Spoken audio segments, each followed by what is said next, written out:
ladies and gentlemen, welcome back to the channel. I am your host, Tasos Kalimos, here on a beautiful Saturday on the College Football Picks Show, presented by Guy Boston Sports. We've got a great Week 7 college football slate here, and hopefully I'll have some winners for you. Before we get into all that, I know we're here for the picks. I know we're here for my winners. We do have a little bit of old business to take care of, so let's start off with that. I just wanted to start off by saying a big thank you to you guys, and not to get sappy here, but last week, which was my debut episode on the show, if you missed it, Ev, who obviously created Guy Boston Sports, he runs the channel, he created all of this stuff that you guys watch here on the channel, he entrusted me with the College Football Picks Show, which was his baby. He's been doing it for over a year, and he gave that responsibility over to me, and last week was my first show, and to say it was a success would be an understatement, right? I mean, it was the most viewed episode of the College Football Picks Show in the history of the show. And I could not be more thankful, more appreciative of all the Guy Boston community, all the Picks fans community. Obviously, it's a little bit nerve-wracking, right, when you're taking over for Ev, who obviously has been very successful with this. He gets tens of thousands of views on his videos, and now he gives it to me, and obviously, there's some risk involved with that, right? You don't know, if I take over, will it stay the same? Will we lose viewership? Will we lose subscribers? There's a big risk on Ev's part, and, I mean, it's only one episode, but it was a fantastic show out. Thank you very much to everyone who commented, who liked, who watched. Really appreciate that, and I hope you guys will continue to support me. Keep commenting, keep liking. I am going to respond to every comment. I mean, I make that my personal mission. Obviously, if one day we get to like thousands of comments, I don't know if I can keep that promise. But for now, I try to respond to every single comment on there. I really appreciate it. I love this little community. Not even little anymore, I should say. This big community now that I am a part of. And the support that I had, the fact that it was the largest viewed episode of College Football Picks in the show's history was, I think, a huge compliment to me, a huge compliment to Ev, a huge compliment to the College Football Picks Show. So thank you guys very much. Keep supporting the show. Make sure you're subscribed. Keep watching. Make sure to comment how I'm doing, what you think of my picks, all that stuff. And last thing, before we get into the picks, a little recap of what happened last week. Finished the week 2-2. Not terrible for my debut. Not where I wanted to be. It's not bad. It's not good, right? 2-2, you'll take it. I gave you a couple winners. Unfortunately, I gave you a couple losers. Texas minus 5.5. Texas had a chance to win so many times in that game, and just sloppy first half really killed them. As for Notre Dame, what an embarrassing loss, and I make this my solemn promise. I solemnly swear to you, the viewers, I will not bet Notre Dame on the show again. As a Notre Dame fan, it wasn't really a fan bet. I hate to call it that because I genuinely thought Notre Dame would win that game. Going into what's going to be the USC game this week, I felt like, okay, they're going to win, so it'll up the stakes a little bit. This USC game would be kind of the game of the week. And then, obviously, Notre Dame just absolutely gets destroyed by Louisville. And now the college football playoffs out of the question. In this USC game now, it's like, well, what is really at stake here? But anyways, I will not bet Notre Dame again. I did give you a couple overs that hit, so hopefully we can carry some positive momentum into this week. So without further ado, guys, let's get into the pick. All right, guys, so for the first pick of our Week 7 slate, we have a 12 p.m. matchup. We've got non-ranked Arkansas at number 11 ranked Alabama. The line is currently at Alabama minus 20.5, and the over-under is currently set at 46.5. Now, look, guys, I want to take Bama here because I do think this is Alabama. After that win against A&M last week, it feels like Alabama's starting to turn the corner, and now all of a sudden they're back in the college football playoff discussion. They're a bit of a dark horse, but it's a possibility. It's not impossible to see Alabama in the college football playoff, but obviously they have to win out at this point, and they got to start winning convincingly. That's the one thing with Bama. They have a couple of nice wins on the schedule, but they don't really have any big convincing wins. Even, the A&M when they win by 6, I mean, USF, they only won by 2 touchdowns. Like, they haven't really beaten down the team this year. I feel like Jalen Milroe starting to turn the corner. He's starting to find a little bit of his rhythm in this Bama offense. Tommy Rees, former Notre Dame offensive coordinator, I think he's starting to get the offense a little settled. And I want to take Alabama here. They haven't beaten anybody bad. They haven't blown anyone out this year. And Arkansas, they're on a little bit of a losing streak right now. Sam Pittman, his job currently kind of in jeopardy at Arkansas. But I just feel a lot comfortable, and it's kind of the same logic I had with the LSU-Missouri game last week. There's a side that I like, and I liked LSU last week. They obviously did cover, but I just feel like you're going to feel more comfortable. You're going to sleep better at night knowing that you took the over here. So that's my pick. over 46.5. Look, the numbers speak for themselves. I mean, the last 5 meetings between these two teams have resulted in points, and more points. I mean, I got it right here. Bama, 49-26 last year. 2021, Bama, 42-35. 2020, Bama, 52-3. 2019, Bama, 48-7. 2018, Bama, 65-31. When these two teams have met, now obviously you can't, it's tough because obviously we're going back to very different teams. Alabama's a very different team this year, especially offensively, than they have been in years past. But when these two teams meet over the last 5+ years, points are scored. I understand for both of these teams, they are not anything what they used to be. But I do think the results will be the same. 46.5 feels like a little bit too low of a total number for me. Like, I just feel like it should be in the 50s, and they put it lower. It's just a gift to us. Take it over 46.5. Alabama's going to do most of the heavy lifting here. I expect Alabama to score at least 35 points in this game. And then at that point, you're just kind of hoping Arkansas scores 2 touchdowns, which I think they'll be able to. And honestly, Alabama could drop 40+ in this game. I do think this is going to be kind of Alabama's coming out game in a sense where it's like, all right, we beat Texas A&M. We're kind of back on track. Let's really show everybody that we're back. And they're going to lay a beating on Arkansas here. Again, I don't hate the total, the line, 20.5. I just feel like you'll feel a little safer with the over, especially because Bama this year just don't have a track record for blowing out teams. They haven't really done it yet this year. I don't know if it'll be this week.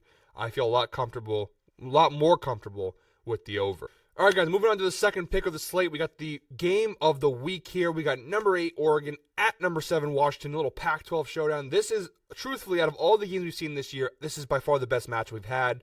So many storylines, so much at stake here, right? 2 top 10 teams, both undefeated, Pac-12 rivals, both moving on to the Big Ten next year. Both right now college football playoff contenders. Both teams have a Heisman caliber and Heisman candidate quarterback. Bo Nix for Oregon, Michael Penix for Washington. Both have been fantastic. I personally think Michael Penix has been better, but this is his toughest challenge yet. Bo Nix, I think he's had some. This is his toughest challenge yet this year, but he's a little more battle tested, I think, than Michael Penix. You've got 2 elite offenses, 2 solid teams, 2 solid. I mean, the storylines are just going everywhere here, and it's really tough to pick a side right now. The line is Washington minus 3.5. The total is set at 67. So I'm going to Oregon here. Team total over 31.5. I just think that Oregon's going to put up points. They have the running game that'll make Washington's defense. It'll give their Washington defense hell. They'll be able to control the clock a little bit. They're going to be able to control the flow of this game. I think Bo Nix, with the running game, with this passing attack, should be able to put up at least 35 points. I know this Washington defense is solid, but Oregon should be able to score here. I like the spread. I kind of want to lean on Oregon, but the line keeps moving. If it was plus 3.5, I would take it. Even plus 3, I don't hate. I feel, again, it's about what do I feel more comfortable with. I feel comfortable with the team total. I think win or lose, Oregon is going to score points here. And there is a world where Washington could win by more than 3. And that's what scares me. They have the firepower to do it. I just think this is going to be a shootout. I just like Oregon. I think Oregon, they're just going to score points. They've been scoring points all year. I don't think that stops today. So Oregon, team total, over 31.5. All right, guys, we're halfway through the picks. Here's my third pick for the day. We're moving on to the nighttime slate. Non-ranked Auburn at number 22 ranked LSU. LSU coming off a big win against Missouri, obviously. The line currently is LSU minus 11.5. The over-under is currently set at 60.5. And this bet was like the easiest. Like, it just came right to me. Like, the minute I saw this game, I'm like, yeah, I have to take this. Auburn plus 11.5 is the pick here, guys.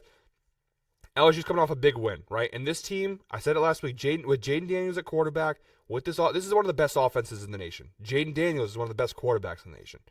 LSU offensively has an offense that has the ability to take them to the college football playoff. The problem that this defense is not just bad, it's horrific. It's one of the worst defenses in college football. And no matter how good of an offense you have, if you have a defense as bad as LSU's defense, you're not going to go very far, which is why LSU this year is not going to the college football playoff. Right? And here's the thing. LSU is a good enough team to beat this Auburn team by multiple touchdowns. The problem here is that their defense will not be able to get stops. And I just don't feel like right now LSU, with the way their defense is playing, I don't think there's any team in college football, unless you're talking about like a lower tier, like bottom Division I team, that like they should be a 10+ point favorite. Like, I don't really know like why this line is the way it is. Their defense is so bad. Like, even a team like Auburn is going to throw all over it. They're going to be able to score. And so, like, I think LSU wins the game. That's not the question here. The question is, can they cover a spread of 11 or more points? And I just don't think so. I don't think their defense will allow it. Because at the end of the day, it's not just about scoring. You have to get stops. And I just don't think the team can get stops. I really don't. I don't know how LSU can cover a spread this high right now with the defense being as Swiss cheese as it is. So take Auburn plus 11.5. This is more about I just don't trust LSU's defense. Every week, time and time again, we see it. And even that Missouri game, like, LSU won, and it was a great win for them. But, like, Missouri was putting up points. They were moving the ball with ease on LSU. Obviously, LSU in the second half capitalized and kind of, they closed the gap. But Missouri had opportunities to win that game. And so LSU, they got a little bit lucky there. Auburn's not a great team, but they're not a bad team. I just don't think 11.5 is a lot of points to cover for a team that can't get stops. And moving on, guys, our final pick of the show, the final pick of the nighttime slate. And listen, I want to preface this real quick. There are better games on than the one I'm going to give you. My job here is to give you picks that I feel like are going to win. And there's some great games on tonight. UNC Miami, Notre Dame USC, UCLA Oregon State. This is a great college football slate for week 7. Some great games here. The problem I have is that I don't love a lot of the picks in those 3 games. Great games. I like UCLA. I like USC. Notre Dame. I'm sorry. But I told you I'm not betting Notre Dame. Like, there are sides that I like, but I just don't like them enough where I want to give you those picks. Like, I really don't. I would rather give you picks in a game that maybe isn't, one of the biggest games of the week. I try to pick out the night, like, Oregon, Washington, I had to take. Every week I'm going to try to give you guys those big nationally televised games that I know people are going to watch because, nobody wants to bet on, University of New Hampshire versus Vermont.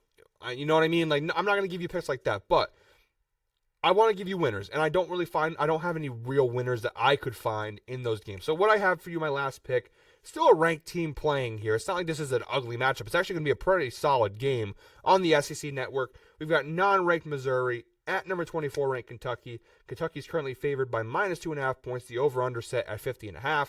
And my pick here, the over, 50.5. Listen, we talked about it last week with both of these teams, right?